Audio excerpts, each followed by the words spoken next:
Assalamualaikum henna lovers. Ketemu lagi nih masih dengan kostum yang sama. Karena biasanya aku ngambil video itu satu kali make up, beberapa video yang aku tag, nggak apa-apa ya.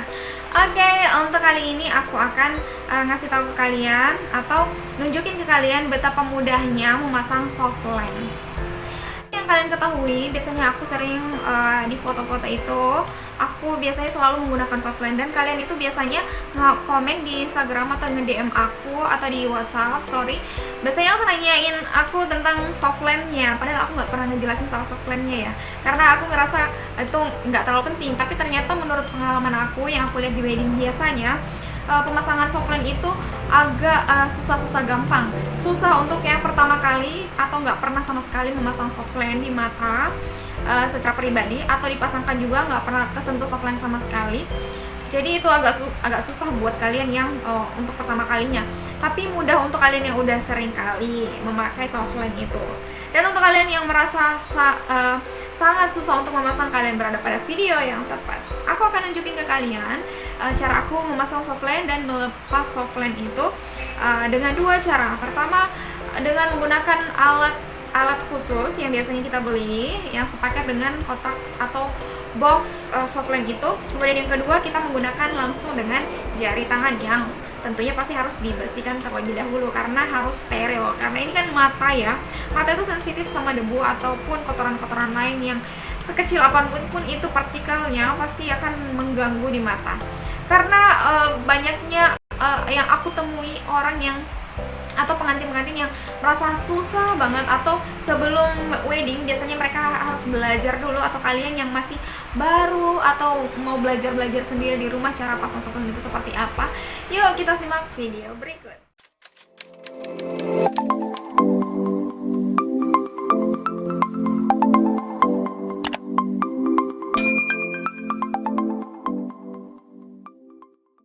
Langsung saja di sini aku akan liatin ini tempat penyimpanan softline yang biasanya sepaket dengan softline atau bisa beli terpisah. Kemudian ada botol cairan kecil, kemudian ada botol cairan besar untuk refill travel pack yang tadi ukuran kecil ya, yang bisa kita bawa kemana-mana. Kemudian di sini kita akan menggunakan penjepit softline ini dan juga spatula softline ini. Kalau mau beli namanya itu penjepit 2-in-1 gitu ya. Nah, di sini kita akan menggunakan cara pertama dengan alat penjepit ini. Kita angkat softline-nya, pastikan nggak terbalik ya. Di sini untuk softline-nya pastikan itu selalu terendam dengan cairan softline biar dia nggak kering. Nah, kita taruh di ujung spatula seperti ini, bentuknya cembung menyerupai bentuk kornea mata. Dua jari yang lain digunakan untuk melebarkan mata. Berarti kita butuh cermin ya. Di sini perhatikan aku taruh di bagian bawah, aku tidak berkedip. Kemudian pastikan kalian melihat proses ini dan sangatlah mudah adaptasikan. Oke banget kan? Nah, kemudian aku akan melepaskan softline yang aku pakai dengan dengan penjepit ini. Jari tengah aku pakai untuk ngelebarin kelopak mata, terus aku pakai untuk menjepit. Nah, di sini mungkin kelihatannya agak susah karena penjepit aku ini nggak ada karetnya, yang udah hilang ya. Memang rawan hilang sih. Jadi aku nggak terlalu rekomendasikan cara ini, karena yang aku pakai itu menggunakan ujung jari aja untuk mencubit. Nah, udah terlepas, gampang banget kan? Kemudian kita akan menggunakan cara yang kedua, menggunakan ujung jari, tapi tetap penjepit ini kita gunakan untuk mengangkat softline-nya. Pastikan jari kita itu bersih, steril, dan kita taruh di ujung jari seperti ini. Catatannya jangan sampai kuku kalian terlalu panjang, karena itu bisa merusak atau merobek softline, yang bisa bikin softline terusak. Nah, perhatikan, mohon maaf ini ada cermin yang menghalang, tapi caranya kalian lihat, aku taruh di kornea bawah sama seperti tadi. Nah, langsung terpasang. Sangatlah mudah ya. Oke banget kan? Kita adaptasikan lalu selesai. Nah, sekarang cara yang kedua yaitu cara untuk melepaskan menggunakan jari yang favorit aku banget nih. Aku biasanya bersihin jari dulu ya. Kemudian kita cubit di ujung sedikit aja, udah selesai. Beres. Gampang banget ya. Kalian udah lihat kan cara aku memasang softline itu sangatlah mudah, sangat mudah. Dan kemudian aku ngasih catatan nih, karena biasanya banyak yang bertanya atau merasakan kalau pakai softline itu biasanya agak perih di mata, atau biasanya ada pertanyaan apakah penggunaan softline itu berbahaya dalam kurun waktu atau secara kontinu kita lakukan.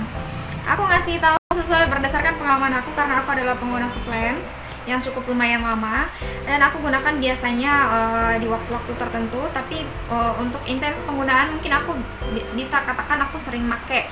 Jadi untuk kalian yang merasa khawatir bahwa softline akan sangat berpengaruh sama mata kalian nanti, saya kasih tahu nih ya, kalau kalian merasa menggunakan softline itu nggak penting-penting amat atau nggak terlalu butuh, jadi kalian nggak perlu sering atau wajib sih, karena softline itu cuma style aja. Dan ada juga softline seperti yang aku punya ini adalah softline ukuran, jadi ini bisa membantu untuk penglihatan juga tanpa menggunakan kacamata jika kalian merasa terganggu dengan kacamata atau kurang nyaman menggunakan kacamata.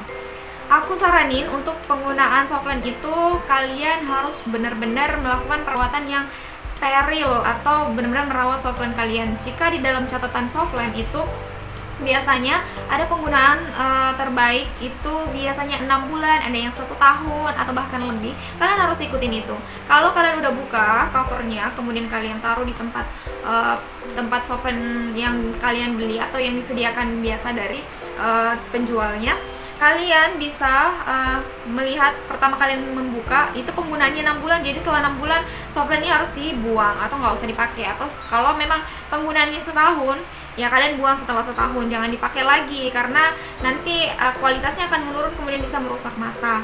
Kemudian yang kedua, kamu harus selalu menjaga kebersihan mata kalian, seperti meneteskan tetesan cairan air mata yang khusus biasanya kita beli di store-nya atau di penjual softline juga ada ya.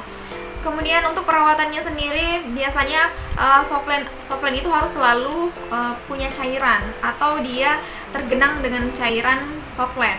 Dia nggak boleh kering sama sekali. Kalaupun terjadi kekeringan, kalian bisa kembali untuk netesin atau merendam softline kalian dengan cairan softline. Kemudian pada saat penggunaan itu pastikan tangan kalian benar-benar steril. Kemudian siapin benar-benar tisu kering untuk nempelin di sini, karena aku kasih catatan kenapa terlihat mudah pada saat kita memasang itu. Nanti kita akan tahu celahnya setelah terbiasa. Tapi untuk pertama kali, usahakan pada saat kalian telah membersihkan ujung jari telunjuk ini yang digunakan untuk memasang softline itu, ujung jari ini benar-benar kering ya. Jadi pada saat kalian ngambil softline-nya, taruh ke ujung jari seperti ini. Ujung ini, jari ini haruslah kering, karena kalau basah, nanti ketemu softline-nya juga basah, nanti pada saat kalian pasang itu nggak nempel ke mata, malah nempel ke jari telunjuk kalian. Kemudian kalau udah pakai softline, untuk pertama kali kalian akan merasa kayak ada sesuatu benda yang bergerak di dalam mata. Iya, memang benar ada sesuatu yang bergerak karena kita masangin softline kan. Tapi lama-kelamaan softline ini sifatnya adaptif juga ya. Jadi dia beradaptasi di dalam sini. Dia memang didesain khusus bolanya atau diameternya itu sesuai pas dengan diameter kornea kita. Adapun biasanya lebih itu untuk kayak ini itu ukurannya lebih dari kornea aku, kornea asli mata aku itu hanyalah tambahan, tapi biasanya dia cempungannya atau gelembungnya itu langsung pas ke mata, jadi dia nggak bakal lari ke atas ke bawah. Jadi kalian jangan khawatir kalau semua softline-nya akan lari ke kiri ke kanan, itu nggak bakal terjadi karena ini memang benar-benar didesain khusus untuk kornea mata kalian yang pas buat mata. Jadi kalian nggak perlu khawatir lagi ya kalau penggunaan softline itu akan berbahaya atau tidak. Itu tergantung dari kalian. Kalau kalian mengikuti cara-cara atau tips untuk menjaga agar softline tetap terjaga dengan aman untuk mata. Dan juga biasanya yang bahaya itu kalau seumpama kita udah pakai softline, tapi kalau kita jalan di jalanan atau naik motor gitu ya, atau naik mobil juga bisa, tapi kalian tetap terkena angin atau debu biasanya masuk ke mata, itu bisa terjadi iritasi. Kalau kalian pakai softline kemudian kalian mengendari kendaraan, kalian bisa gunakan kacamata hitam atau kacamata anti radiasi atau kacamata lain yang untuk melindungi mata kalian. Itu kalau di jalanannya. Jadi hindari terlalu banyak di jalanan yang kena debu gitu ya, atau angin. Dan juga biasanya kita di dalam ruangan yang ber-AC, biasanya mata itu terasa kering dan merah dan kayak gatel gitu. Itu usahakan selalu bawa cairan softline. Dan memang softline itu sifatnya meresap air. Jadi ada kadar Terima kasih buat kalian yang sudah nonton. Jangan lupa di subscribe ya, dan juga di share semua sosial media kalian untuk ngedukung aku biar aku lebih aktif atau lebih senang lagi untuk berkarya atau memberikan informasi buat kalian atau tips seputaran henna, nail art, dan craft. Dan juga buat kalian yang ngerasa pengen untuk mengembangkan diri atau improving self dengan kemampuan untuk belajar menggambar henna, aku juga buka privat henna. Bisa hubungi langsung di sosial media aku, di DM atau WhatsApp ke Instagram, atau bisa komen di bawah ini. Terima kasih udah nonton. Assalamualaikum warahmatullahi wabarakatuh.